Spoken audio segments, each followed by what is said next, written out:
mas e aí, cara, não é monólogo, tá? Você pode, eu acho que você pode, não, você deve me interromper sempre que surgir alguma dúvida.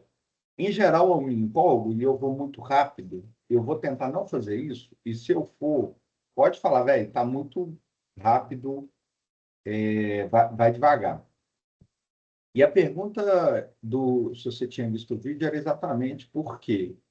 Para mim, a pergunta para você velho, faz sentido para vocês usar essa estrutura de documentação de data package igual eu estou te propondo? Por quê? Todo o código que eu estou criando aqui, que eu vou te mostrar, ele é baseado na documentação dos nossos arquivos usando o data package, sacou? E é por isso que ele vai ser reproduzível depois. Ou seja, eu estou montando um monte de padrão e a minha ideia é tentar usar esse padrão para qualquer lugar. Então, assim, vai servir para você, vai servir para qualquer pessoa, por exemplo, que está tirando informação do BO, por exemplo. Mas para isso, você tem que estar disposto a usar o data package. Pode ser da maneira mais completa, que é o que eu quero introduzir na nossa equipe, pode ser da maneira mais simples, e aí vocês que mandam, sabe? Tipo assim, desde que para usar todo o processo de ETL que eu estou montando, vocês sigam alguns padrõezinhos que eu vou colocar, mas enfim. Não Inclusive, necessariamente. então, até já te interromper a primeira vez, que é o seguinte. O que eu entendi você está basicamente criando, né, ali um framework justamente para trazer, facilitar aí essa extração e tratamento dos dados que vem do BO. Exatamente. Exatamente. Perfeito. A ideia é que a gente utilize sim, viu, Gabriel? É que eu consiga aprender aí e implementar esse data package aqui. Claro, no que a gente puder contribuir também, a gente vai estar aí à disposição, sim. Assim, para mim, o fato de vocês usarem a biblioteca que eu estou fazendo já é muito bom, porque você vai me dar feedback do que não está funcionando. Então, às vezes, o meu processo não vai conseguir cair em alguns erros que o seu vai. E aí a gente vai melhorando a biblioteca, assim. Mas, enfim, eu acho melhor. Vou compartilhar a tela aqui, tem 200 mil coisas abertas, mas eu já vou compartilhar a tela aqui e a gente começa falando de data package especificamente, né? Você já está vendo aí na tela? Estou vendo sim. Beleza. Essa aqui é a biblioteca que eu estou fazendo, que não vem em questão agora. Isso aqui é um templatezinho, lá. Vamos falar de data package. Que é esse código aqui. Já está pronto, mas a gente pode construir um do zero. Mas, assim, eu vou pegar o pronto aqui e, e eu te mostro aqui a lógica. Qual que é o negócio, né? O data package é como se fosse um conjunto de dados. Então, o nosso conjunto de dados é um monte de arquivo, trazendo já para a nossa realidade, né? É um monte de arquivo que eu tiro de consulta, que eu tiro lá do BO. E aí você vai organizar isso do jeito que você achar melhor, do jeito que fizer sentido para o seu dado, sabe? No nosso repositório aqui, ó, nos nossos repositórios, a gente tem um padrão e todo repositório que começa com data é um data package. Tá? E aí, eu estou te falando isso porque você pode entrar dentro desses repositórios para copiar mesmo. Eu não quero que você crie os seus data packages do zero. Você pode copiar bastante coisa do nosso. Então, tem coisa aqui que a gente faz que não vem do BO. Mas como a gente está usando o BO como exemplo, né, vamos pegar o dados armazém CIAF, que é a essência, assim, né, o mais grosso do que vem do CIAF ali, que são os nossos processos de execução orçamentária. Então, eu pego essas consultas que estão vindo do BO, eu organizo elas porque elas fazem sentido, né? E coloco tudo dentro de um repositório. Essa organização é sua. Aí, as que você traz é a que vai fazer sentido para você, beleza? Toda vez que eu estou no GitHub que eu aperto o pontinho, eu não sei se você sabe disso, ele abre o editor de texto web. E aí fica mais fácil de te mostrar. Estou explicando isso porque toda vez que eu aperto e não falo nada, alguém me pergunta. Então, o que acontece? Qual foi o padrão que a gente criou aqui?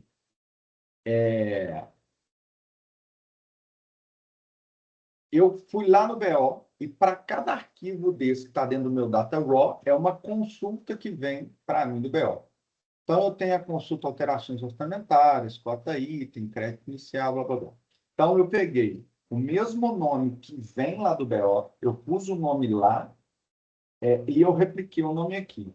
E aqui, quando esses arquivos chegam, eu dou o nome dele de recurso, né? Traduzindo aí para a linguagem do Data Package, eu chamo ele de resources. Então, o que é um Data Package? É simplesmente um arquivo de texto onde eu vou tentar explicar essa organização. Beleza? É um arquivo YAML, né? Então, isso é um arquivo de texto. E aí eu coloco qual que é o nome do meu Data Package, ou seja, aquele conjunto de arquivos que eu estou unificando. No meu caso, é dados armazenados. Eu dou um título aqui que é humanamente legível, né? Isso aí é bom para mim, por exemplo, na hora que eu levo isso para o portal de dados abertos, porque os nossos dados já estão todos compartilhados lá. E isso aqui também é uma propriedade que eu incluo lá para o portal de dados abertos. Não vem ao caso aqui, se você não for usar nada do portal de dados abertos, você nem precisa se preocupar com isso. Mas, basicamente, o seu data package tem que ter um nome e um título humanamente legível. Se não me engano, essas duas propriedades, pela especificação lá da Flixolus, né, tudo que eu estou falando aqui está baseado nessa documentação, beleza? Então, se você quiser conferir se eu estou mentindo e estou te contando alguma coisa errada, confere na documentação. Às vezes a gente esquece e a documentação é dinâmica, né? Então, às vezes, alguma coisa que eu falar está ainda em versões antigas. Acontece. Beleza. Se não me engano, e aí a gente pode ver aqui, ó, como que a gente lê nessa documentação. Primeiro, eu estou falando de data package, que é o conjunto como um todo, eu entro aqui no link do data package em si. Se eu vier aqui na propriedade de title, ele vai me falar, por exemplo, se essa propriedade é obrigatória ou não. Aqui, ó. A string providing a title or one sentence describe, lá, lá, lá. Eu acho, pelo que ele está falando aqui, que não é. E a única propriedade que é obrigatória aqui é o name.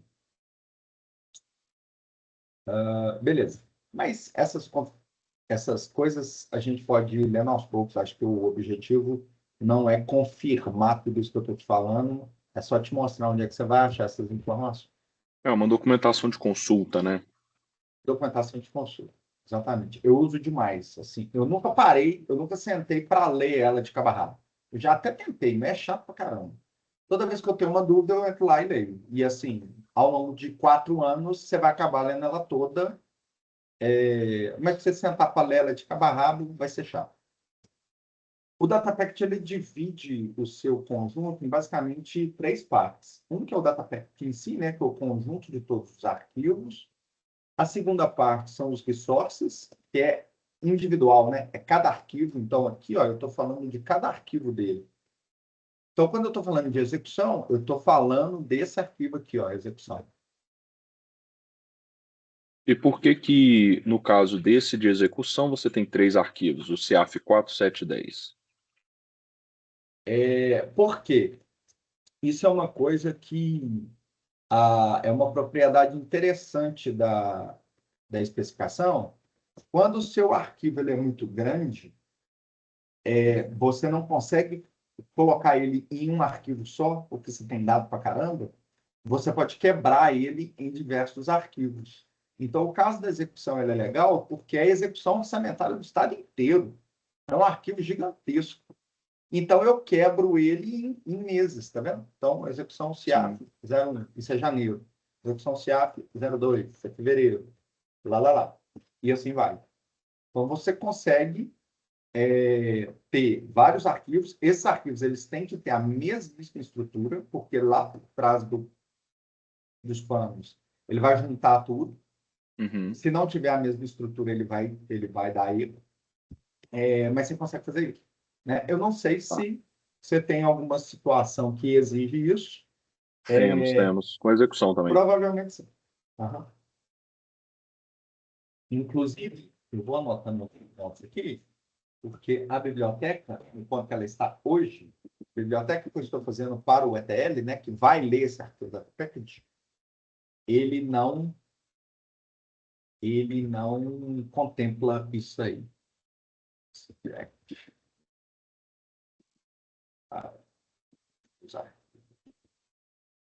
E aí eu vou falando, eu vou lembrando, né? Ah, assim que é bom.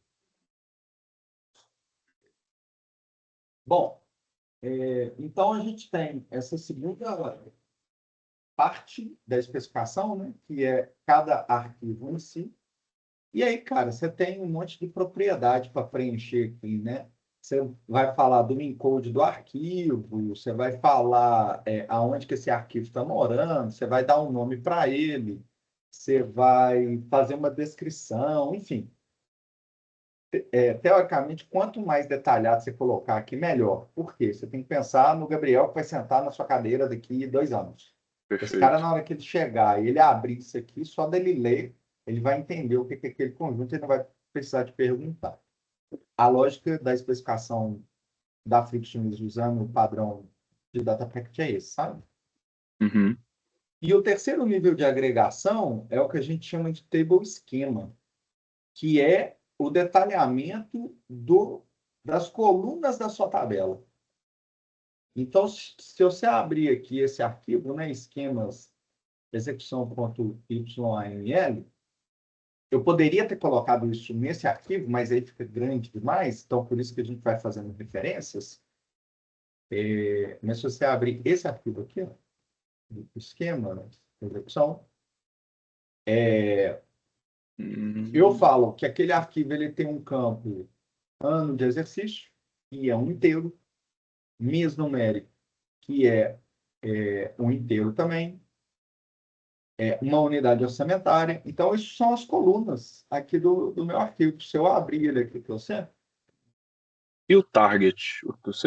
O target ali, isso quer dizer que ele é o quê? que é o target? O target ele é uma propriedade que não está na especificação, beleza? Mas a especificação da Aham. Frictionless, ela é bonita ao ponto de falar o seguinte, cara, eu estou te dando um monte de propriedade da minha especificação. Algumas são obrigatórias, né? Algumas poucas. As outras você usa se você quiser. Se você usar, você tem que seguir o que eu estou propondo aqui para cada uma delas. Mas eu sei que o universo é muito grande. Então, a necessidade da Casa Civil, da CEPLAG, sei lá, de qualquer órgão do mundo, pode ser uma. Então, você pode criar a sua propriedade. Não tem problema nenhum. E Desde que esse você target escreva. vocês. Esse target E vocês aí esse criaram. target a gente que criou. Qual que é o arquivo? Qual que é o objetivo desse target hoje? Ele faz a conversão do nome que vem no BO para o nome legível por máquina. Então, todo nome que tem espaço, caractere especial, é uma meleca o Python ler, né? Então, Perfeito. a gente simplesmente coloca ele no small name case, né? Que é tudo minúsculo separado por underscore. Aonde eu uso isso? No meu processo de transformação. Estou pensando ali no ETL, né, nas 3 fases. O load eu estou buscando lá do e-mail. A transformação tem um tanto de coisa para eu fazer. Hoje a minha transformação basicamente muda nome de coluna, usando esse target aqui. Beleza? Se você vier aqui, ó, nesse repositório, em scripts, transform.py, ele faz exatamente isso aqui, ó. Ele carrega o data package, né? E aí, tipo assim, aquele arquivo a gente usa uma biblioteca do Python para ler ele, transformar isso num objeto, e aí esse objeto você pode fazer uma porrada de coisa com ele. Então, eu carreguei ele, eu trouxe o recurso que eu queria, peguei o esquema dele e acessei aqui a propriedade do target. E aqui, o que que ele fala? Qual que vai ser o meu target para gerar o meu nome lá no futuro, né? Essa propriedade customizada do target. Se ela não existir, eu uso o name do recurso. Ou seja, né, se lá na consulta do BO o nome já vier simplificado para a linguagem de máquina, ele vai usar você não vai colocar um target, ele vai usar esse nome mesmo. É isso, certo? Na verdade, eu não... Sim, mas aí eu ainda coloco um processo aqui, que é uma bibliotecazinha que a gente construiu, que é para pegar esse nome do BO, botar em letra minúscula e botar underline. Ou seja, se esse nome vier assim do BO, ele não vai fazer nada com ele, já vai vir ótimo. Se não vier, eu pego o nome esquisito e já jogo o identifier nele, que é esse processo. Se tiver o target, ele usa o target. Maravilha. Beleza? Beleza. Então, quando eu chegar na fase de reproduzir esse código aqui dentro da biblioteca que eu estou criando, eu vou usar a mesma estratégia, provavelmente. Beleza? E por que eu estou te falando que eu estou criando uma biblioteca? Porque eu te mostrei aqui, ó, no nosso GitHub, que tudo começando com dados são data packets, né? Qual que é o problema? Esse trabalho ele foi evoluindo. Então, pode ser que você vai abrir qualquer um outro desses scripts aqui e o extract dele seja um código diferente. O extract dele seja um código em R. Então, por falta desse padrão ao longo do tempo, eu estou unificando tudo em uma biblioteca só com aquilo que eu vi que está fazendo sentido. Beleza? O extract ainda não está pronto lá na biblioteca. O transform ainda não está pronto, né? O que está pronto é só o extract para o e-mail, que é o nosso caso aqui, onde a gente vai começar. Mas já estou te falando isso porque você perguntou do target. Beleza? Beleza. Primeira grande vantagem de usar esse padrão de especificação da Fictions. Você consegue validar se o arquivo que você está recebendo sofreu alguma alteração. O BO faz isso de vez em quando. Ele muda o nome da coluna, um campo não vem. Você já deve ter passado por isso, né? Aquele campo que era numérico, tem um número lá, tem uma letra lá dentro. Enfim, isso deixa a nossa organização, né? Nossa estrutura de dados uma meleca. Quando você especifica bonitinho aqui, de cara, no processo de extração sua lá do BO, via e-mail, no nosso caso, você já vai pegar um monte de erro. Sim. Beleza? Vou te Beleza. dar um exemplo aqui. Ó. Isso você vai determinar, por exemplo, no table schema, que é uma propriedade que chama constraints. O que é a constraints? Você vai falar, cara, esse campo meu ele tem que seguir alguns padrões. Então, por exemplo, fonte de recurso. Só existe... Não, é um exemplo fictício, viu? Quem entende orçamento de eu falando isso aqui vai ver que eu não sei nada, mas não sei mesmo. Mas fonte de recurso. Só pode existir fonte 10, 20 e 30. Então, você vai configurar isso aqui no seu table schema como uma constraint. Se vier alguma fonte de recurso diferente disso, cara, na sua consulta, ele vai apitar para você na hora e aí você tem que descobrir onde está aquele erro. Está no transacional? Está no próprio BO? Onde está esse erro? Está na minha regra? Né? Então, de cara, bicho, você já ganhou uma validação sensacional aí para todos os seus arquivos. Certo. O padrão de especificação, grosso modo, né, da Frictionless, que é a criação da package, é isso. A gente escreve, todas essas coisas baseadas nessa documentação em um ou mais arquivos de texto com a extensão YAML.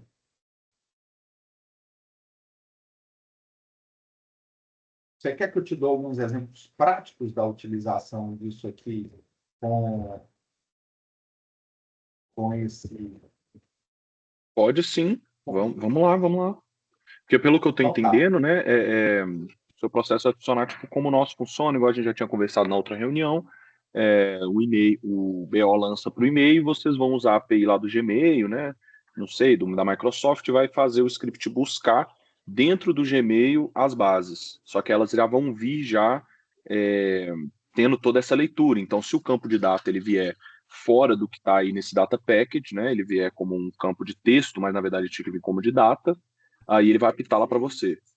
Exato. Tá? Então é isso. Via de regra, esses erros vão acontecer esporadicamente, mas você fica com essa segurança dele te avisar. Se tiver tudo certinho, o processo simplesmente vai buscar diariamente, semanalmente, mensalmente, com a periodicidade que você quiser, lá no e-mail, que é esse primeiro processo que a gente vai implantar. Beleza? Perfeito. Mas mostra um exemplo aí para ficar mais claro aqui para mim, por favor. Beleza. Eu gosto de mostrar esse conjunto de letras, que é um trem muito simples, né? Você não precisa de preocupar com a informação em si, você precisa se preocupar só com a criação do data package. E são dois arquivos, né? Um de vogal e um de consoante. A estrutura deles é muito simplesinha. Então, o arquivo de vogal, eu tenho o ID da vogal, qual que é a letra e se ela é vogal, sim ou não, né? Então, são cinco linhas só, né? A, E, I, O, U, tudo true, que tudo é vogal. E consoante, você tem ali 21 consoantes, tudo falso, porque tudo são consoantes, e vai de B a Z. Beleza? Então é isso. Como é o data package, é só isso. São dois recursos.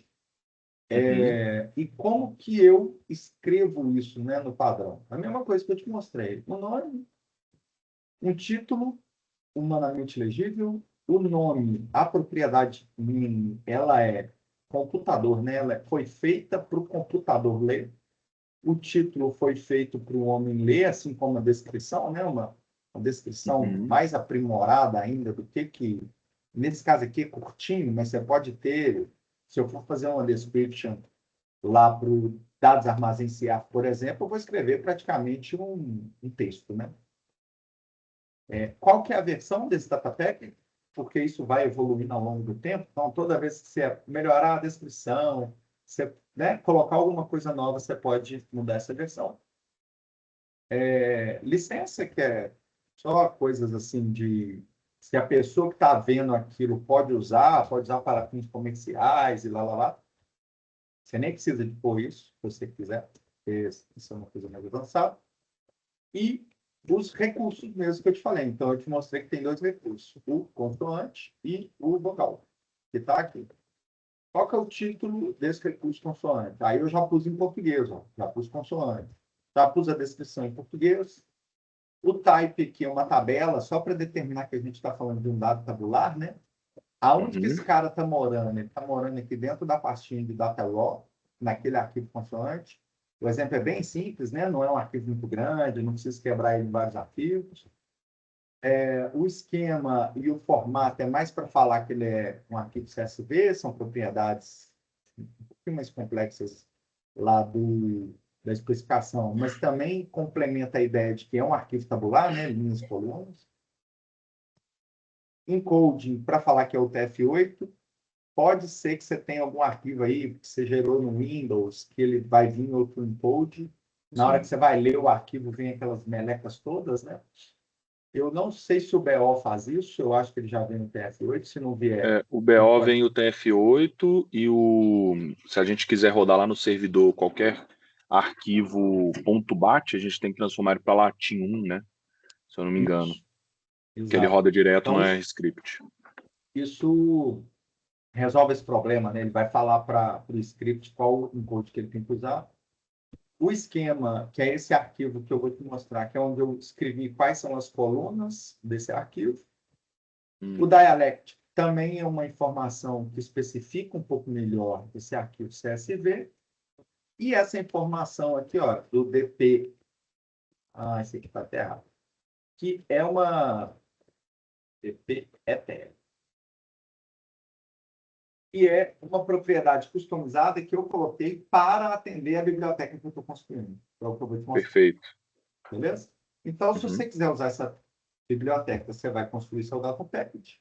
Para o processo de extração, você vai pôr ali ó, o DPETL, que é o nome da biblioteca, extract, que é a fase do processo de ETL que a gente está trabalhando, e qual que é o modo que eu vou extrair. Eu vou extrair de e-mail. Por que eu pus o modo? Né? Porque eu tenho vários processos de extração, talvez você até, se algum dos seus processos se enquadrar nisso, você pode usar. Ou a gente pode criar outro. Os outros que eu tenho eu trago coisa do SharePoint. Então, tem coisa que o CIAP não dá conta de processar. A gente cria arquivos de Excel e guarda no SharePoint. Esses arquivos eu consolido com o que está vindo do CIAP. O processo de OBZ é um exemplo disso, né? Todo o OBZ, eu não sei se você não deve passar por isso, né? Mas todo o OBZ é feito em planilha de Excel. E aí a gente busca via SharePoint. Então, eu vou ter um modo aqui, ó. SharePoint. Beleza? Eu tenho extração que é feita via chamada de API. Então, eu vou montar isso para, né, o script vai fazer a chamada de API para mim e vai trazer aquilo lá. Pode ser que você tenha arquivo no Gmail, né, no OneDrive, OneDrive, chama? Google Drive, OneDrive da Microsoft, e por aí vai. Beleza? Toda vez que aparecer uma coisa nova, a gente pode acrescentar lá na biblioteca. Só demonstrar aqui os dois arquivos, né, o de table schema. Então, eu estou especificando aqui todas as colunas. Então, a primeira coluna é o ID, você pode ver aqui. Essa coluna ela é um integer, né, um numérico. A segunda coluna é a letra. Ela é uma string, e aí já tem diferença, né? Se você colocar lá só aqui, por exemplo, em cima uma letra, ele não vai aceitar. Se você rodar o frictionless validate, ele vai dar um erro. Aquelas constraints, né, que eu falei para você, a letra ela pode ter no máximo um tamanho, né? Eu não posso ter a B ou a C, tem que ser só a letra mesmo em si. E por que eu estou falando na vogal, só pode ser a E ou U. Aí aqui nessa propriedade de padrão eu uso regex. Eu posso usar regex. Não sei se você conhece regex, mas é um padrão. É um padrão que ele segue para ver se o padrão que você precisa está sendo seguido. Perfeito. É tipo um validador, né? Então ali se eu colocasse as consoantes, seria que eles colocassem 1, 2, 3, só aceitaria aquilo ali. Exatamente. Você tem um site muito bom para a gente validar isso, que é o Rubular. Então, se você pegar aqui, por exemplo, essa coisinha toda aqui, ó, e colocar aqui qual que é a sua expressão e fizer o teste, né? Você colocar o Z, ele não pega nada, não mete. Se você colocar o A, ele vai pegar. Tá bom? É isso. Ok. Faz essa validação para você. E a última coluna, que é a coluna de vogal, que é um booleano, né? Um true ou false.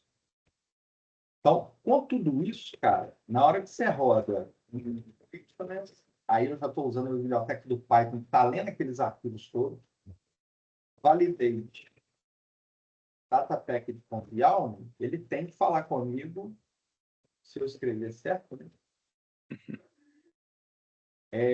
Que esse meu conjunto de dados está válido, beleza?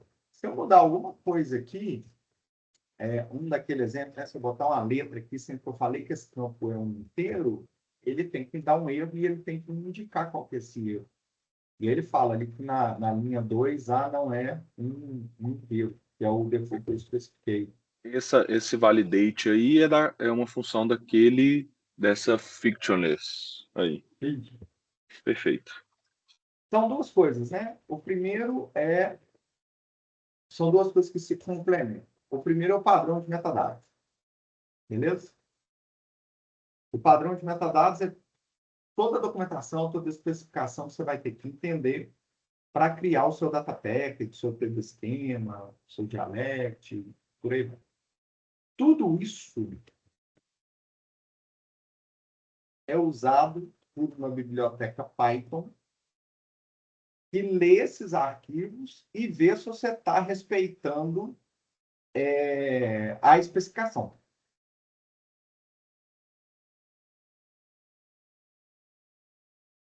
Tem bibliotecas que leem os data packets em outras linguagens, né? Não vale a pena falar nelas, porque a gente vai escrever tudo em Python, beleza? Beleza. E eu acho que a Python é a mais completa. Detalhe, eu estava muito preocupado de usar e basear todo o nosso trabalho na Frictionless, porque eles ficaram um tempinho sem dar atualização no código. Isso é um código open source e é gerido pela Open Knowledge Brasil. Open Knowledge, né? Não é Brasil, não. É uma Open Knowledge, é uma instituição inglesa. Então, o último commit deles aqui, ó, foi há 7 meses atrás. Eu estava um pouquinho preocupado com isso. Mais recentemente, teve um issue aqui,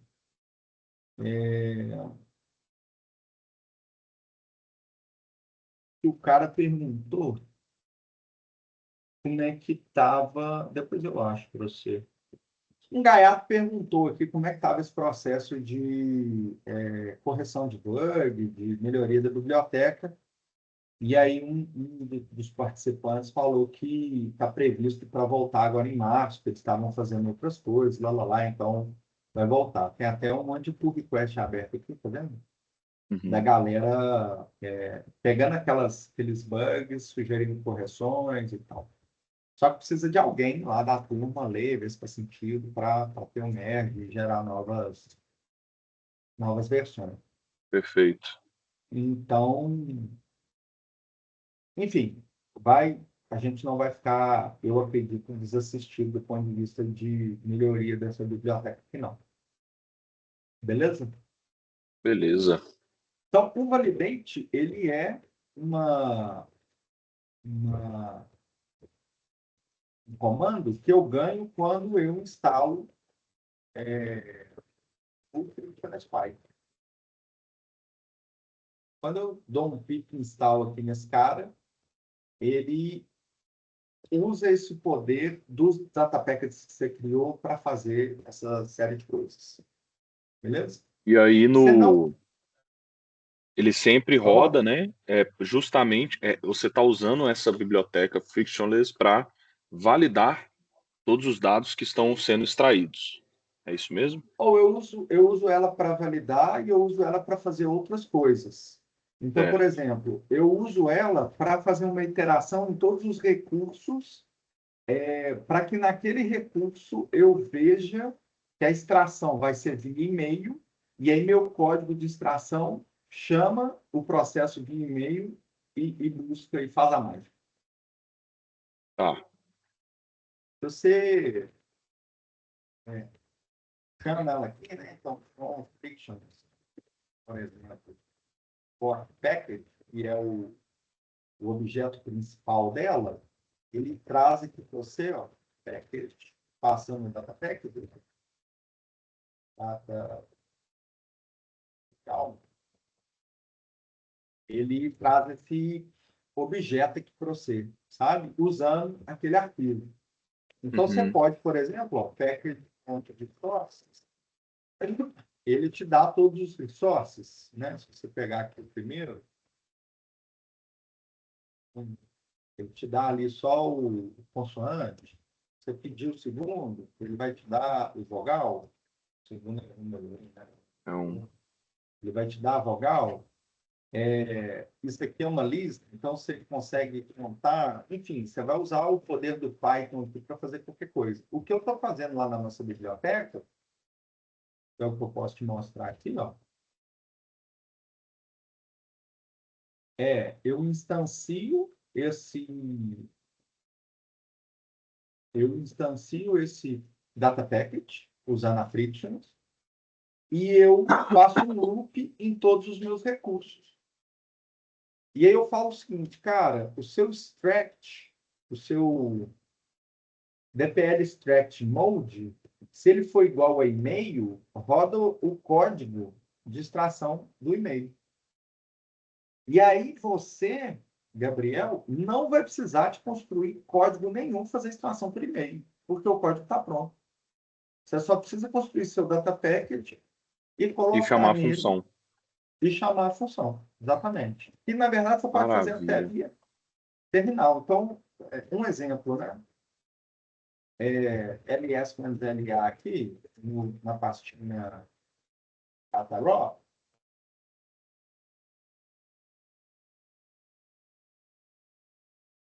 te mostra que eu tenho aqueles dois arquivos. Isso você já tinha visto, né? Se eu Sim. apagar eles, ó, não tem mais esses arquivos lá. Beleza? Se eu apaguei e rodar o DT-ETL, o DT é de data package, tá? Então, data package ETL extract e der um enter. Ah, olha lá, já me deu um erro. Eu tive que mudar alguma coisa aqui. Isso, pode.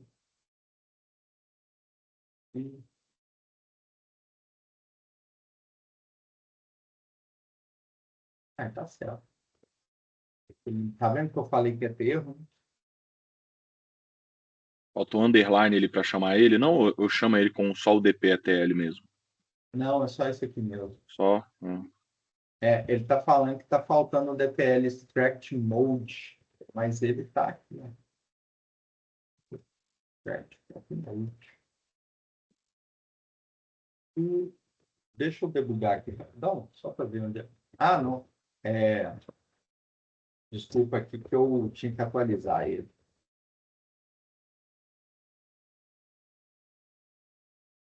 Esse Poetry aí que você usa também é biblioteca Python, né?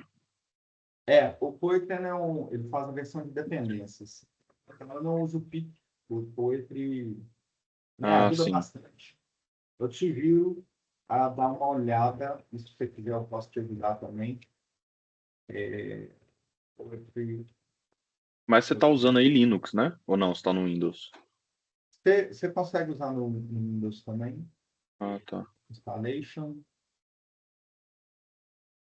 Eu te sugiro, até a nossa nova funcionária vai fazer um tutorial, então até que para aprovar, a gente usa o WSL, que é o WSL é o Windows Subsystem for Linux. Então, você usa esse mesmo terminalzinho que eu uso aqui dentro do Windows. Ou seja, ele está rodando uma máquina Linux dentro do seu computador. Sacou? Sim, sim. Você tem. Eu estou digitando rápido aqui, né? LS, esses comandos de Linux. Você conhece esses comandos? Cara, conhecer assim não, mas eu tô entendendo as funcionalidades deles. Parece um pouco, né, com as do PowerShell lá no Python e tal. Parece, parece. Isso. Aí dá pra Inclusive, entender. duas coisas que eu vou te recomendar aqui. Eu acho que eu já tinha passado para vocês naqueles links, que é o Trilha Dev. Pouquinho material, Aham. e a gente faz essa varredura, né, desses one-on-one aí de terminal, de Git, lá. Então a gente fica na mesma página. E aqui a gente já fala um pouquinho de Poetry, muito pouquinho, mas já fala. Só para você entender que a gente não vai usar mais o pip por uma série de motivos, né? O pip vai morrer daqui a pouco, Ó, não sabia. a especificação nova do Python lá nas PEPs já está indo para ferramentas do tipo Poetry. O Poetry não é o único que faz esse tipo de coisa, tem outras, você pode escolher qualquer uma dessas, né? Eu preferi usar o Poetry, mas ele segue o padrão de fazer as configurações usando também um arquivo de texto, né? Então foi daí que também eu peguei essa ideia. que é esse pyproject.toml. Então, quando você tem um arquivo assim, e você tem essa propriedade nessa tabela project aqui, qualquer ferramenta que faz o que o Poetry faz vai conseguir gerir dependências para você. Por exemplo, né? Por isso que eu não uso o Python. Beleza. Então, tem o Trilha Dev, te sugiro nas horas vagas aí, quando você não tiver nada para fazer domingo, 6 horas da tarde, dá uma olhadinha nos vídeos. E isso aqui, ó, assim que estiver pronto, eu te mando. A gente recebeu uma nova funcionária agora, a Maria, eu não sei se você conhece. Você é PPGG, né? Não, não sou não. Não? Isso é Ah, real. você tem cara de PPGG. Segunda É, pessoa que me fala isso já. é porque eu ia te perguntar se você conhece a Maria. Pô, mas pois muito bem. Ela está fazendo aqui um tutorial para configuração do WSL nas máquinas aqui da cidade administrativa. E aí, assim que estiver pronto, eu te mando. Porque é meio Beleza. chatinho, mas vale super a pena, assim. Eu Nossa, aqui fico as puto quando eu máquinas vejo a aqui da. galera usando PowerShell, que eu acho um saco. Então, É, no, aqui assim, eu assinei o Cloud, né? A IA Cloud, não sei se você conhece. Um amigo meu aham, desenvolvedor me indicou e tal. Ele me avisou assim, né? Falou, cara, você que tá aí correndo atrás e tal, de, né, cada vez mais aprender mais a programar, mais a desenvolver sistema. Não fica usando ela muito para ficar te dando as respostas, não, né? Usa ela mesmo para te auxiliar, para te ensinar e tudo mais. Aí eu instalei no meu VS Code, né? Só que aqui no Dakang o proxy não aceita. Não aceita de jeito nenhum, aí, nó, ruim demais. Aí tudo que envolve aqui computador aqui da Kang eu pulo fora. é. Aí, cara, seguinte, o primeiro passo do nosso tutorial te ajuda a resolver esse e outros problemas, né? Que Ah, basta fazer a configuração de proxy. Você não perfeito. consegue baixar porque você não tem a proxy configurada. E Isso. aí, Eu é, configurei uma vez diretamente um código, né? Agora, fazer essa configuração assim, igual eu tô vendo aí, direto do sistema e tal, não.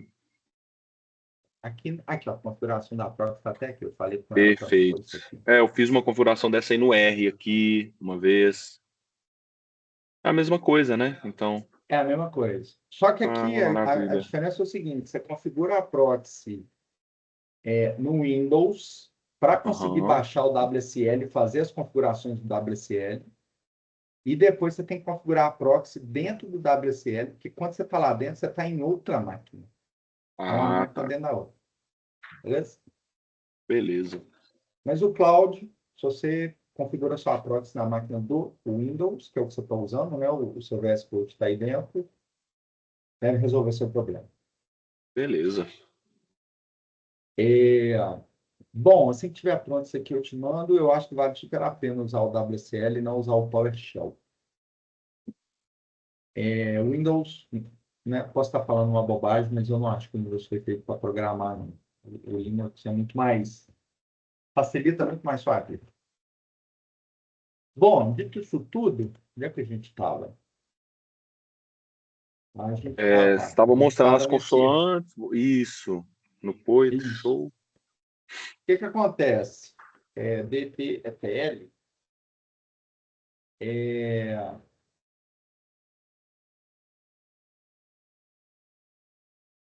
package not found, ok. Eu escrevi certo.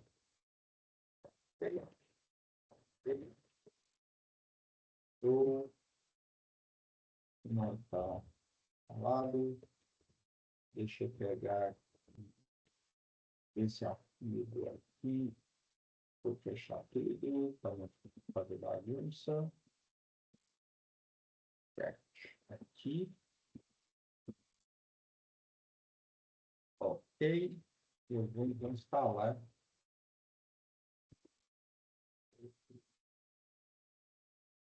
Só para ver se ele vai. É porque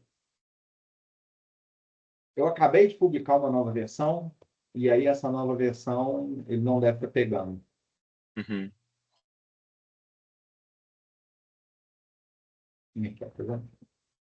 Está atualizando para a versão 4.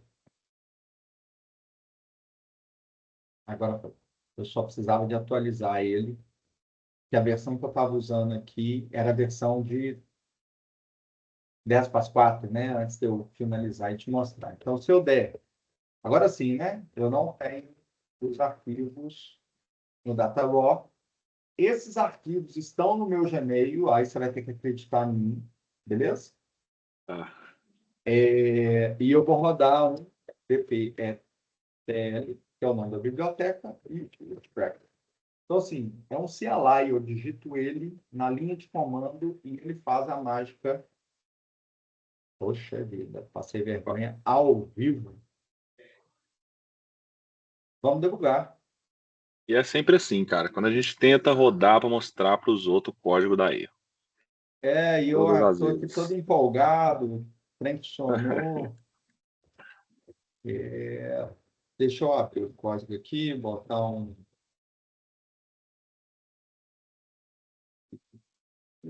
Vou pegar lá a mensagem aqui, que a gente já chega lá no código. Eu devo ter feito alguma coisa errada aqui na hora de. Meu VS Code está todo pisousado. Extract, e-mail, entrou ver. Extract, mode. Tá aqui, ó.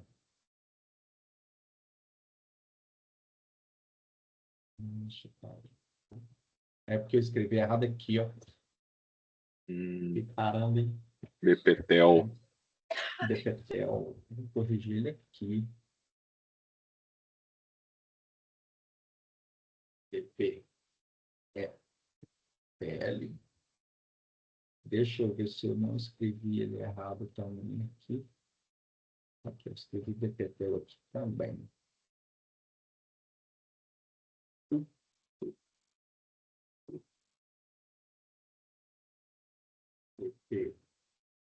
DPTL. Parece que foi.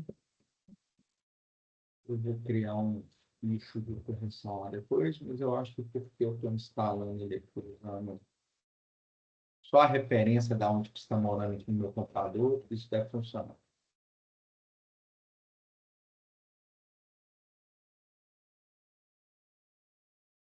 Rodou, não deu erro. Esses warnings aqui eu tenho que ver o que que é. Mas se eu rodar o ls aqui, no DataRaw, tá os dois arquivos lá. Beleza? Perfeito.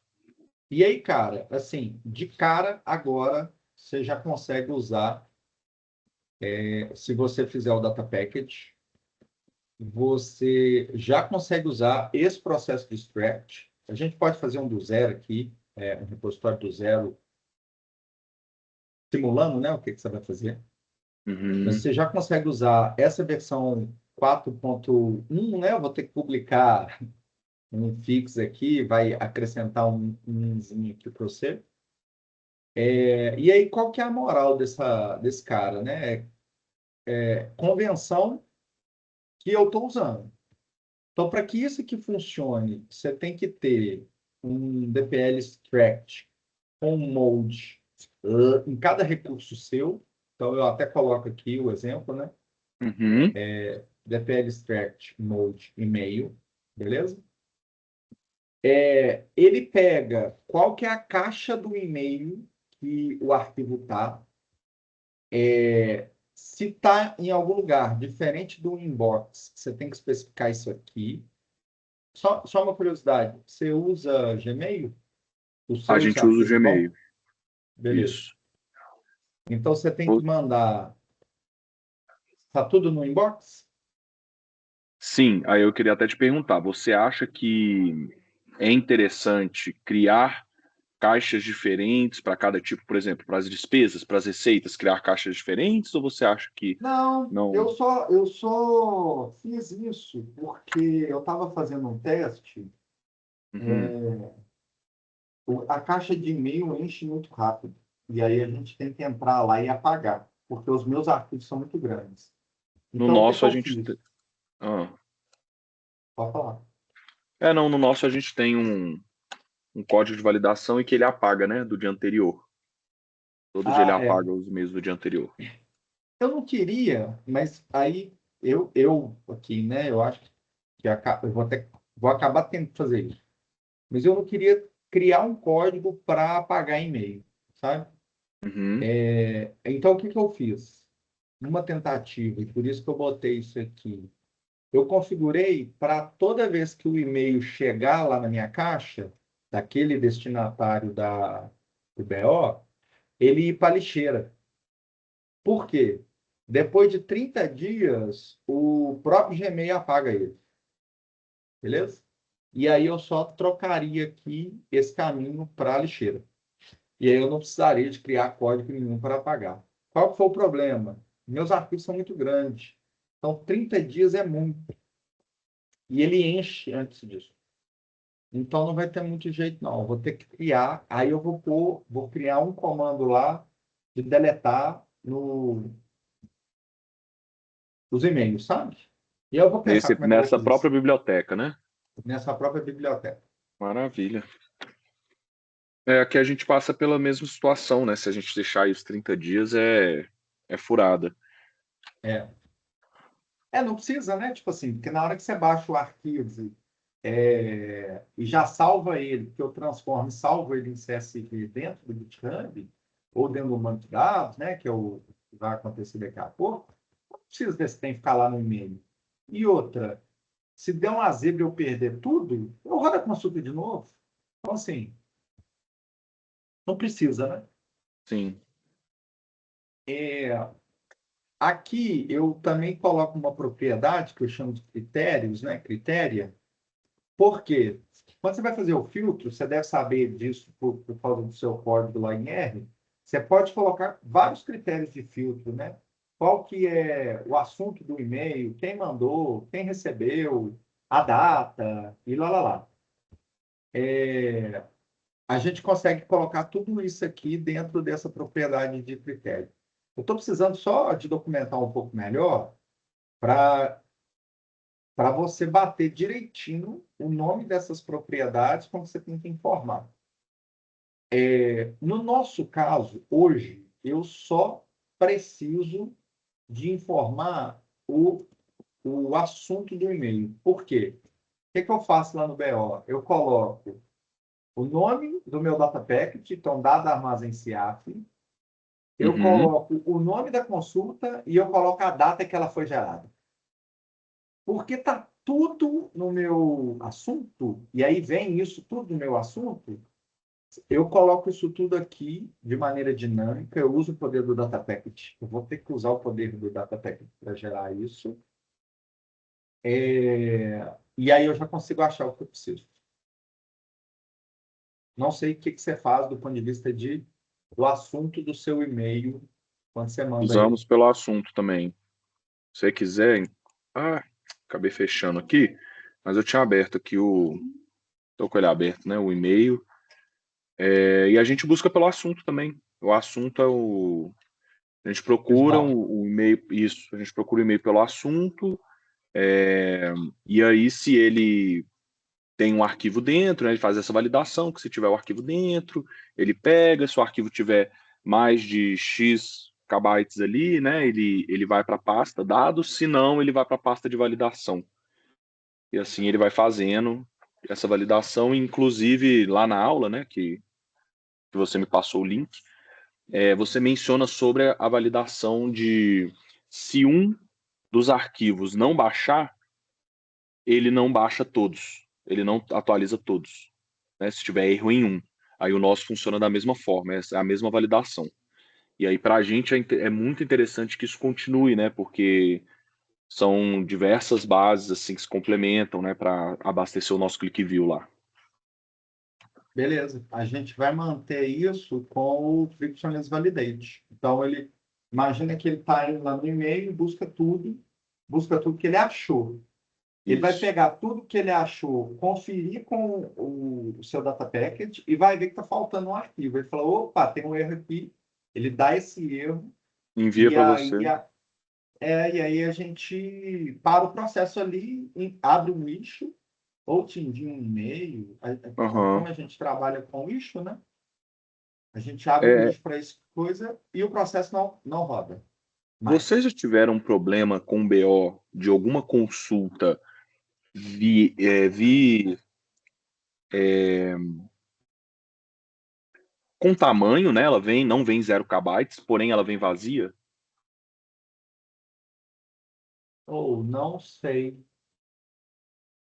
É, porque aqui não sei até te já responder isso. antecipando um problema aí, né? Geralmente, já tem um tempo, na verdade, que eu não vejo isso acontecer, porém há algum tempo, aí, alguns meses, tinham algumas consultas dos convênios da nossa aba do Sigcom que ela vinha vazia. Aí quando eu entrava lá no BO, ela não estava vazia. Só que quando ela enviava para o e-mail, né, pela programação lá, ela vinha vazia. Só que não vinha zerada de tamanho. Ela vinha com alguns kbytes e tudo, então ela passava na validação do script. Então, às Quando a vezes gente, é interessante aí vocês colocarem essa camadinha também, se não for quando a muito gente complexo, coloca né? aquelas constraints no arquivo, se não me engano, ele pega essas coisas. Ah, Vamos, maravilha. vamos fazer um teste aqui rapidão. Se eu vier aqui, ó, no Voil, Aham. apagar tudo, no consoante, apagar tudo, sendo que eu coloquei aqui, ó, essa constraint, tá vendo? E aí, Perfeito. assim, é aquilo, né? Você vai ter que ter um data package bem especificado para que essas coisas funcionem, sacou? E vamos ver se eu Ah, eu vou. acho que eu até sei o porquê que o nosso estava passando, porque ali você não tem nenhuma linha assim, o seu cabeçalho começa na linha um, né? O nosso, essa consulta, se eu não me engano, ela começa na linha 2. Deixa eu conferir. Me responde uma coisa. Quando você baixa o seu arquivo Excel lá do. Quando vem, né, o seu arquivo Excel, a sua consulta, você só consegue mandar ele via Excel, né? O formato dele é só Excel, né? Vamos Sim, conferir isso aqui? Deixa eu Excel e abrir. PDF. Eu tenho fácil aqui, o BO aqui também. É Excel e Não é que PDF o link do só. BO, não é BO, não, é Big. Isso, BI corporativo. É Ah, só eu tô. Deixa eu só colocar no meu BitLab. programar. Evento.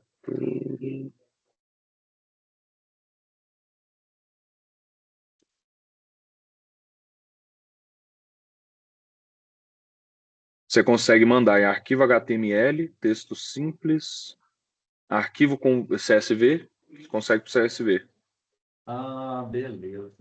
Adobe Acrobat, Microsoft Excel. Não, porque se eu vou até fazer esse teste. Compartilhar aqui, ó. Ó, eu acabei fechando a sua? Ou Não, não não? tem problema não. Ah, Eu tá. ia.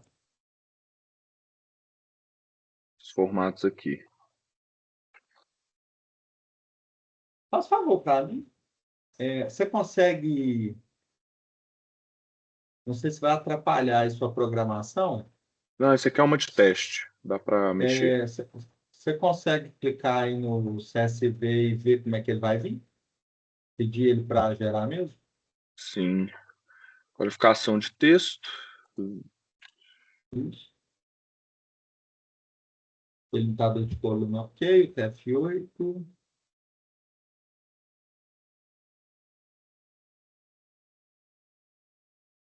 Preparado provedor de dados. Beleza.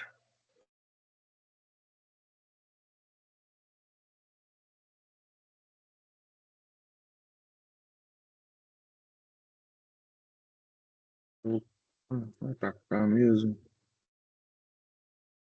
Assunto.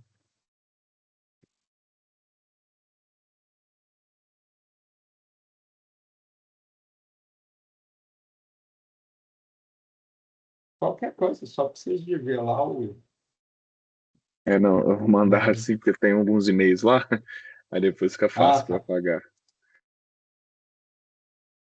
É, Corrência agora.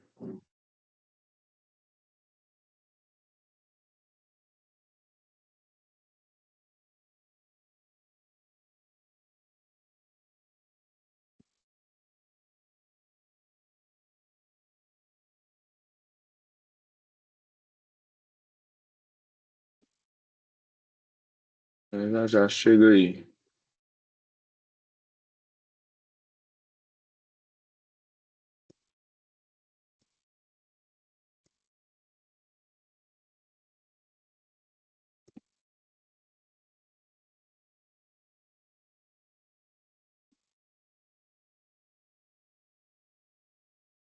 É isso, tanto que tiveram alguns aqui. Os e-mails de hoje já foram apagados, se eu não me engano.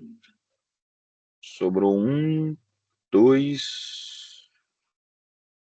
Sobraram dois de hoje.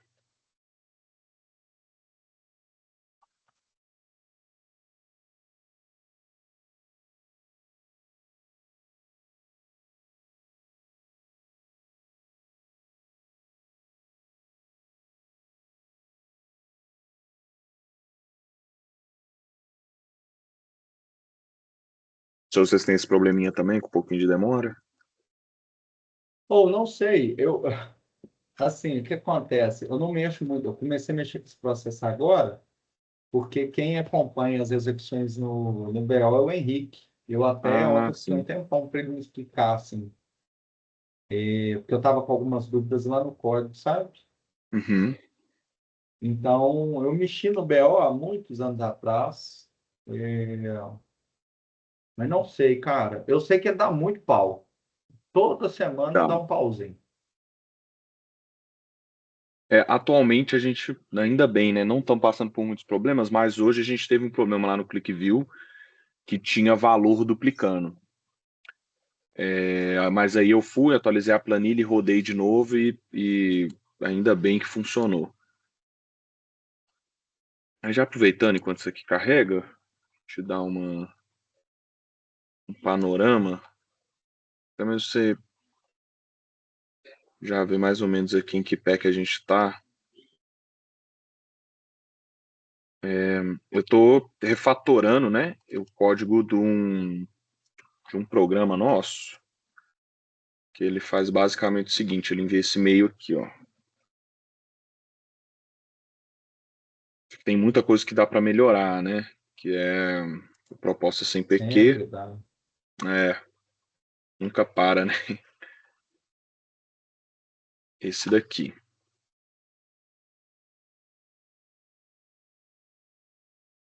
Então, o código manda esse e-mail. Isso. Perfeito. Mandei esse e-mail aqui, ele lê lá uma base que é baixada por um arquivo em Python de umas 5 linhas de código, ele vai fazer um web scraping básico lá no Transfer Gov e aí ele gera isso. Tá vendo que aqui tá com um probleminha ó, de codificação, Sempre. tal, coisa pouca. Mas aí ele gera essa tabelinha aqui e mostra pra gente quais são as propostas, né? O número da proposta aí que tem que ser pré-qualificada. Aí eu estou Uhum. transformando ele para esse códigozinho aqui em Python para a gente testar lá o GitHub Actions, né? Ainda estou construindo as funções, já fiz a função de filtrar as propostas. Legal. Pretendo, né, separar isso daqui em alguns arquivos, igual você fez, e aí vai chamando, né, por biblioteca. Uhum. Mas antes eu vou dar vou refatorar ele todo nesse arquivo aqui e depois vou trabalhar nos outros arquivos para mandar pelo GitHub Actions lá, subir no GitHub, né, e mandar pelo GitHub Actions. Show.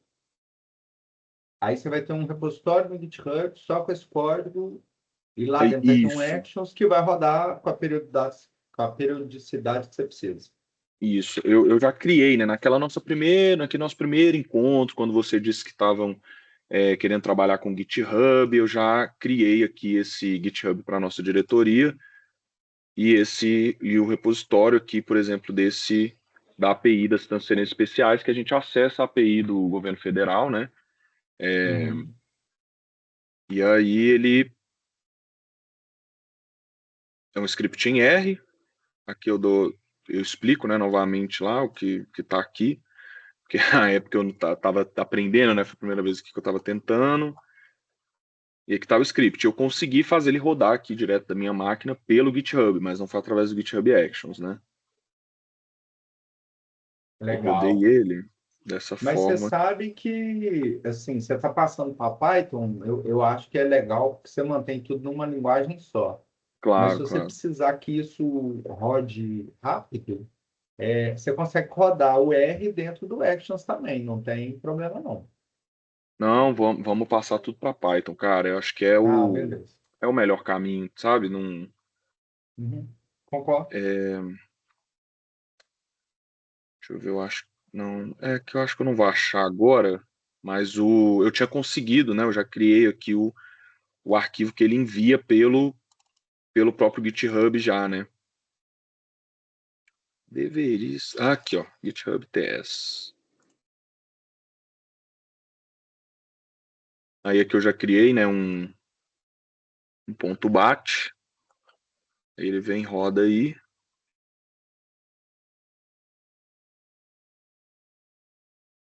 Eu só não sei se já rodou, que tem muito tempo que eu não mexo nele. Mas aí, teoricamente, chegaria o e-mail aqui, né? Aí ele estava rodando por aqui.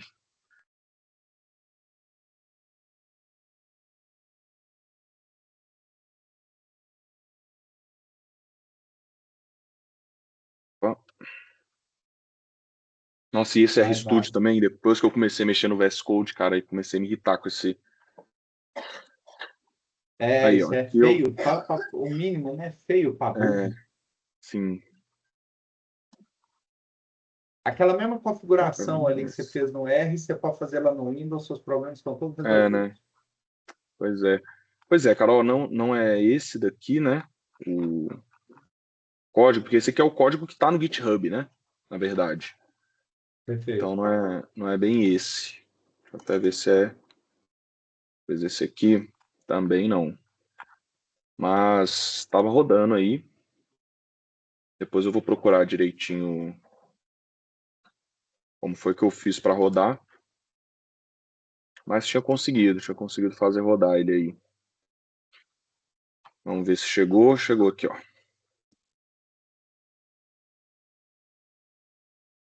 Vou achar que fica mais melhor aí. Oh, a tela tá um pouco pequena, né? Não, Eu não, tô tá dando para ver de Não? boa. Tranquilo. Ih, só que ele veio esse arquivo aí, ó. Uhum. Não, ótimo. Esse problema aí é só um encode. É, se você, quando você for criar, né, o seu data packet em cima dele, você vai ter que colocar o encode que ele vem. Mas estranho. Na verdade, o problema do encode deve estar com o Excel. Abre ele no bloco de notas. Eu lembro que você Perfeito. configurou lá o TF8, né? Walter. Ah, É.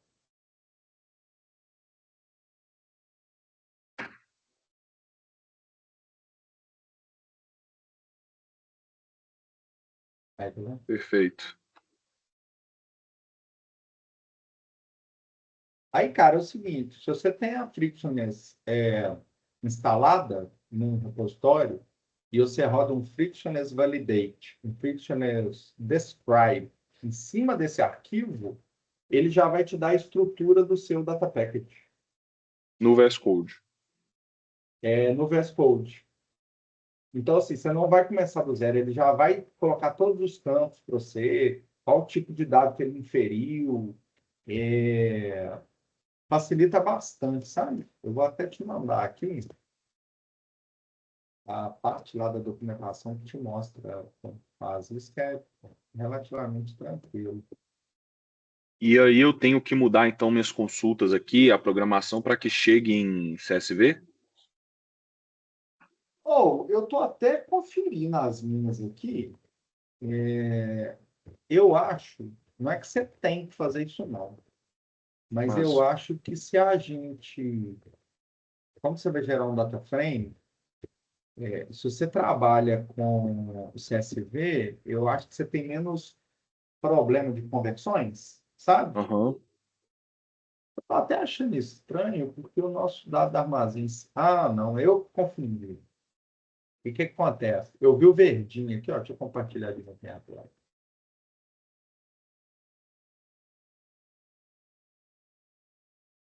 Tá vendo aí? Sim. Eu vi o verdinho aqui, eu interpretei como Excel. Mas, na verdade, eu já trago via CSV, tá vendo? Ah, sim. Então, eu, Gabriel, prefiro trabalhar com CSV do que com Excel. Eu acho que toda vez que você trabalha com Excel, você dá uma bisusada aí nessa. Converte para Excel, converte para CSV, ele corre o risco de perder alguma coisa. Então, Entendi. se lá tem essa opção, mete bronca tudo com CSV. Tá. Cara, é o seguinte, eu não sei, tá meio desorganizado assim da minha parte, né? Eu não preparei um script certinho para te mostrar. Queria te mostrar o dptl extract funcionando, porque o que eu queria te dizer é, organiza o seu dado em data package, mete para cada resource o, o modo e-mail e já está lá disponível para você usar. Você não precisa de criar esse código do zero, né? A parte de extração. A parte de extração.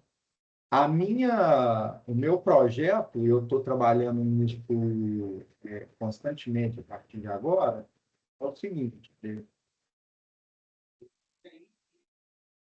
esse nome eu não estou gostando dele. Eu até coloquei aqui, né, que só o Scratch está funcionando, mas eu vou pôr aqui o transform, coisas simples como mudança de nome pegando target, aquela propriedade target que você perguntou no início, e o load, que é essa coisa de carregar para um arquivo CSV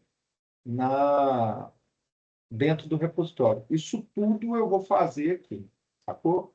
Coisas Tá. a mais específicas de vocês, ou específica, né, de qualquer pessoa, eu vou deixar a opção para você usar a biblioteca. Então, tipo assim, se o seu processo de transformação for mais complexo, envolver coisas para além de mudar o nome de colunas, você vai chamar o comando passando a função que você criou. Então, ele vai fazer a transformação das colunas, aquilo vai gerar um data frame, e eu vou passar um data frame para a sua função. Então, a única coisa que você tem que lembrar é, eu preciso fazer uma função que recebe um data frame. E a partir Perfeito. daí, você faz a transformação que você quiser. Essa função tem que devolver um data frame. Por quê? Quando eu for fazer o load, né, o carregamento, eu vou pegar esse data frame e vou dar um to CSV, ele vai salvar na pastinha, bonitinha lá, transformar. Perfeito. Então, basicamente, né, vocês já estão aí construindo até para utilização do estado inteiro, né, de outras pessoas e tal, todo um processo de ETL aí de extração, transformação e load aí, né? Isso, perfeito. Maravilha. Sobre né, puxando agora um pouco mais para frente aí sobre o ClickView. Atualmente, a gente faz praticamente todo o tratamento dentro do ClickView. Isso daí já vai ajudar bastante, né? Mas e sobre a criação das tabelas, os grupos do Group By, né? Tal, isso daí vocês já estão olhando ou ainda está em Não stand-by? entendi a pergunta. É, a gente faz atualmente todo o tratamento lá de mudança de coluna, nome de coluna e tudo dentro do próprio ClickView, a maior parte, Ah, assim, né? beleza. Aham. Só que lá também tem alguns Group By lá, né? Você fala dentro do que viu? Dentro do próprio ClickView. E aí, porque assim, pelo que eu estou entendendo, é, vocês atualmente estão com bastante foco na parte do ETL mesmo, né, de extrair, transformar e tal. Então ainda não chegaram na parte de download dentro do ClickView, né? Criarem as Não. tabelas, relacionar. Ah, tá.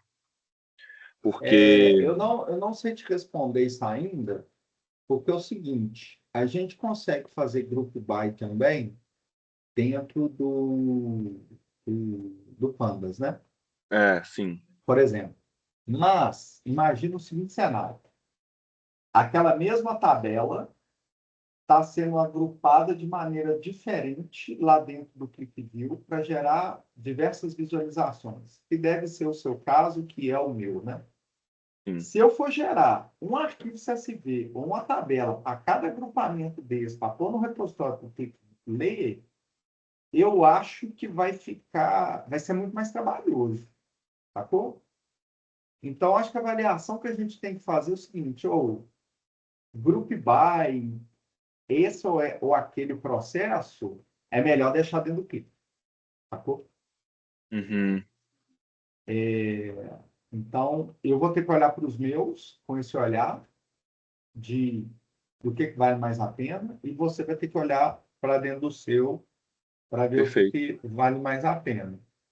Essas coisas eu suspeito que é melhor deixar no Click. Agora, por exemplo, lá dentro do meu Click tem todo um processo que eu chamo de link table. Ele linka um monte de tabela para criar um tabelão, sabe? Uhum. Então ele pega esse dado armazém CIAF meu aqui, ó, e ele junta essas tabelas praticamente tudo. Ele tem um tabelão lá dentro. No ClickView. No ClickView. Isso não faz sentido ficar no ClickView. Isso tem que ficar fora. Então, Sacou? aí vocês vão criar lá no Panda, vocês vão dar um merge, né? Tal, e juntar isso tudo aí em uma só e fazer o ClickView ler essa só esse tabelão, Isso. Exatamente. né? Aí esses group by que vão gerar cada uma visualização, muito provavelmente vai ser melhor deixar no clique. Entendi. É porque atualmente o nosso ClickView tá. Ele é um puxadinho, né? Ele começou como um puxadinho, um quarto, um banheiro, uma sala, uma Aí você ganhou um cozinha. filho, Exato. Aí aí você precisou do puxa um. quarto da criança. Aí o Aí ele tio. ficou adolescente, começou a tocar Isso. bateria, você precisou montar um estúdio Um para ele com estúdiozinho na casa de. garagem. Aí você levanta uma É, garagem. Aí aquele tio da sua esposa lá vai morar com vocês. Divorciou. Aí você. Tal. E assim vai. aí dali a Então. pouco chove, faz igual o bar, né? Exatamente. A gente já tá no limite, cara, assim. E até, né, já que estamos falando aí de ClickView, cara, sobre visualização, eu descobri o que você provavelmente já conhece, que é o Django, né? A gente estava falando do Streamlit, só que o Streamlit, como eu tinha falado, eu achei ele um pouco lento, assim, não sei. Mas aí eu descobri o Django e, cara, assim, ele já entrega uma, uma estrutura de segurança de dados e acessos, né? Muito boa. Cara, eu Vocês até chegaram a cogitar essa ferramenta? cheguei, eu já mexo com Django há mais tempo, Hum, e aí, inclusive, cara, tem até alguns templates gratuitos para montar dashboard, sabe? sim. Eu gosto bastante dessa ideia. Eu gosto, tá vendo? Tá Olha aí. bonitinho. Muito bacana, né, cara? Isso é template, cara. Você entra aqui, Faz o download. faz o Ali, download, ele provavelmente vai te dar aqui um repositório Git, você sobe isso para o GitHub, você lê a documentação, enfim, um mês sentado aqui lendo, você né? A gente é inteligente, você consegue montar o seu. sim. Você vai dando, você consegue dar acesso, né, para o diretor de forma diferente, para os outros, É, e assim vai. isso são coisas que o próprio Django já faz, Isso, independente de ser dashboard ou não, né? Que é essa questão de gestão exato. de acesso. Isso é muito seu, né? Então, você cria lá perfis, perfil tal vai ver tudo, e editar tudo, o abaixo dele vai só ver, o abaixo do abaixo vai ver partes, enfim, você que vai Perfeito. montando essas coisas. Eu gosto pra caramba. Ele só tem um problema, que é curva de aprendizado. Então, a turma aí tem que estar disposta a aprender. Eu acho super legal essa didática, sabe? Essa temática. Então, é o tipo de coisa que eu queria fazer. Se vocês entrarem de cabeça, fica super legal. Aí você vai montar um banco de dados, né? Em vez de você guardar seus arquivos em CSV, você vai ter um banco de dados, porque o Django ele conecta, né, no banco para fazer a Isso. leitura. Eu acho fera demais. Eu acho, eu nunca vi um painel de. Aliás, vocês me mostraram, parece muito com o nosso, parece umas tabelinhas de Excel, né? Isso. É isso mesmo. É, eu acho uma boa ideia. A princípio, eu não iria para o Django, porque eu acho que ele é um pouquinho mais complexo de aprender para quem está começando agora. É, eu tentaria o Metabase, sacou? Uhum. Porque o Metabase ele é um plug and play e fazer as consultas nele, qualquer pessoa vai fazer, porque é um clique que arrasta. Não sei se você chegou a brincar nele. Não sei se o Metabase atenderia vocês. O pessoal da Explore, por exemplo, não gostou muito do Metabase, sabe? Aham. Então, um É, Django o Django provavelmente não atenderia. eu achei muito interessante pela possibilidade de escalonar ele, né, cara? De, tipo assim, ele é algo que vai ficar aí, né? Tipo assim, a É, manutenção teoricamente é fácil porque a documentação é totalmente extensa, totalmente open source. Realmente, a top. curva já tem a parada aí, né, de aprender a aplicar e começar a mexer com o Django, mas a gente tem toda uma estrada aí do ETL pela frente ainda, né? Então dá para ir pegando, aprendendo. Oh, eu topo, inclusive, entrar nessa canoa aí com vocês, porque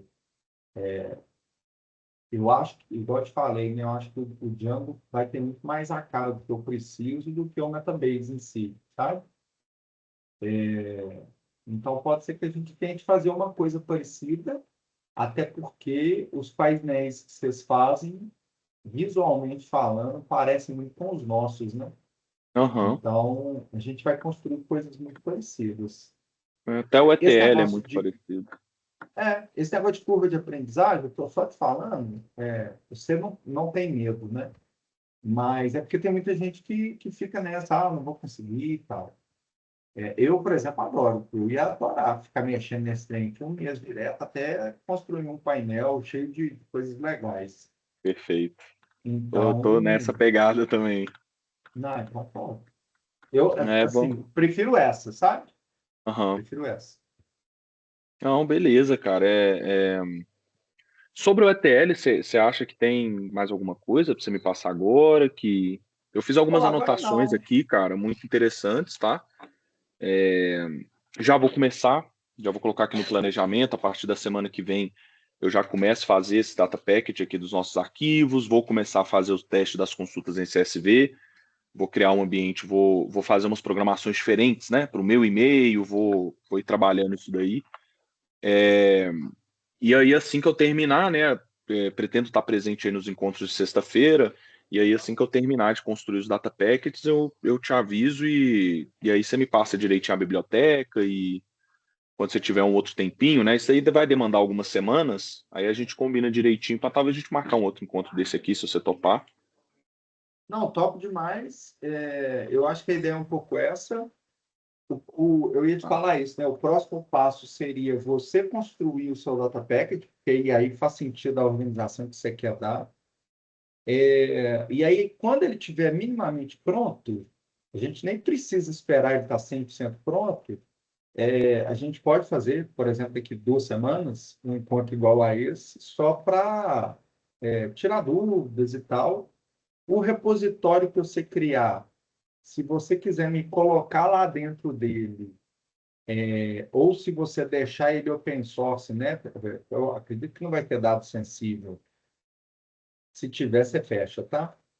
Uhum. Mas se você fechar, se quiser me colocar lá dentro dele e me dando um arroba Gabriel Bedornas lá para me perguntar, né? Abrindo issues para ir me fazendo perguntas. Vocês estão acostumados com essa lógica de trabalhar dentro do GitHub? Eu acredito que não, né? Não, não. Vamos começar agora, né? Eu comprei já há algum tempo um curso de Python muito completo na Udemy e 140 e não sei quantas horas aí de curso. E ele aborda Django, aborda GitHub, e aí já trabalhando Cara, com isso, esse acredito aqui é um que. pouquinho esse problema, né? É grande pra caralho, você nunca vai fazer esse negócio. Então, por isso que eu te falei para você fazer o trilha dev, porque na hora que você fizer o trilha dev, Aham. você vai ver exatamente essa dinâmica de trabalhar Ah, aqui, perfeito. entendeu? Então, por exemplo, Aham. vamos supor que isso aqui é o seu repositório, né?